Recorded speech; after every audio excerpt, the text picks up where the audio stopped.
নমস্কার সবাইকে, সঙ্গীত শিক্ষা চ্যানেলে সবাইকে স্বাগতম। তো আজকের আলোচনা হচ্ছে ছোটদের জন্য সহজ একটি পাল্টা। তো এই পাল্টাগুলো যত দ্রুত করবে, অন্তত 10 বার করে অন্তত করবে, আর যত দ্রুত সম্ভব করলে এই পাল্টাগুলো, তাহলে গলায় খুব সুন্দরভাবে কাজ আসবে। শুরু করা যাক তাহলে।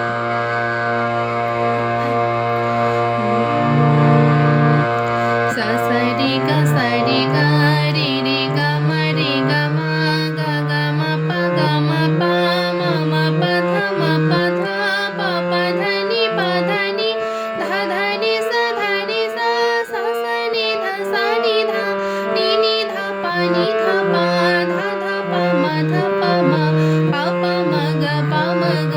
মা গা রে গা রে সা